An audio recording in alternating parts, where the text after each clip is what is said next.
किसी ने सच ही कहा है कि परंपरा कभी-कभी हमारे लिए श्राप बन जाती है। हाय गाइस, मेरा नाम है सूरज श्रीवास्तव और एक छोटी सी कहानी। एक बार की बात है, कुछ साइंटिस्ट ने कुछ टेस्ट करने का सोचा और उन्होंने क्या किया, एक बहुत बड़ा सा पिंजरा लिया और उस पिंजरे के अंदर 4 बंदरों को रखा और उसके अंदर एक सीढ़ी लगा दी। सीढ़ी पर कुछ केले टांग दिए। जैसे ही केलों को बंदर ने देखा तो पहला बंदर जल्दी-जल्दी सीढ़ी पर चढ़ा और जैसे ही केले की तरफ हाथ बढ़ाया तो साइंटिस्ट ने ठंडे पानी की बारिश शुरू कर दी। ठंडे पानी की बारिश हुई तो वो ऊपर नहीं बढ़ पाया और उसके बाद जैसे ही वो नीचे उतरा, सीढ़ी से जैसे ही नीचे आया, तुरंत बारिश बंद हो गई। दूसरे ने सोचा मैं ट्राई करता हूँ। दूसरा चढ़ा, दूसरा ऊपर गया और जैसे ही दूसरे ने भी हाथ बढ़ाया तो बारिश शुरू हो गई और जब वो नीचे उतर आया तो बारिश बंद हो गई।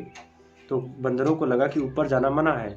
तो उन्होंने क्या किया, जैसे ही तीसरा बंदर चढ़ा तो तीसरे वाले को चढ़ते ही उन्होंने पकड़ के टांग खींच लिया और उसको खूब मारा। तो उसके बाद से उस सीढ़ी पर कोई चढ़ने नहीं लगा।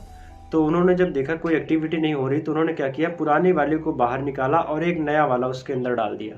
अब 3 पुराने थे, एक नया था। नए वाले को तो पता नहीं था यहाँ क्या खिचड़ी पक रही है, क्या हो रहा है। तो उसने भी जैसे ही केले को देखा तो वो ऊपर चढ़ने की कोशिश करने लगा। बाकी के 3 बंदरों ने उसकी टांग पकड़ के उसको नीचे घसीटा और उसको खूब मारा। उसको भी समझ आ गया कि सीढ़ी पर चढ़ना मना है। उसके बाद उन्होंने क्या किया कि एक पुराने वाले और बाहर निकाला और नया एक और उसके अंदर डाला। 2 नए बंदर थे, 2 पुराने बंदर थे। तो जो दूसरा नया वाला आया वो भी जैसे ही चढ़ने लगा तो उन तीनों ने पकड़ के उसको खींचा और खूब मारा। उसको भी लगा कि नहीं, ऊपर जाना मना है।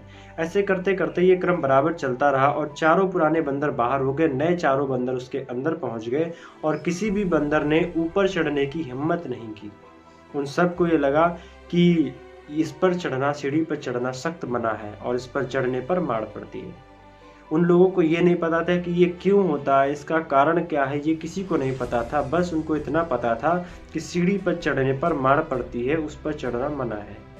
इसी प्रकार से दोस्तों हमारी लाइफ में, हमारी ज़िंदगी में परंपराएं जो होती हैं, जो सदियों से चली आ रही, हम उनको फॉलो भी करते हैं कि नहीं हमारी पुरानी परंपराएं हैं, हमारे यहाँ ये चीज़ सालों से नहीं होती आ रही है और उसको हम अभी तक निभा रहे हैं।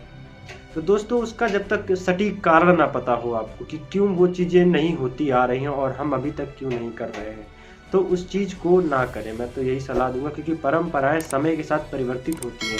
भगवान कृष्ण ने भी भीष्म पितामह से कहा था कि एक परंपरा को आप जीवन भर धारण नहीं कर सकते हैं, क्योंकि परंपरा अगर बदलेगी नहीं तो आगे चल के बहुत सारी समस्याएं आपके सामने खड़ी हो सकती हैं।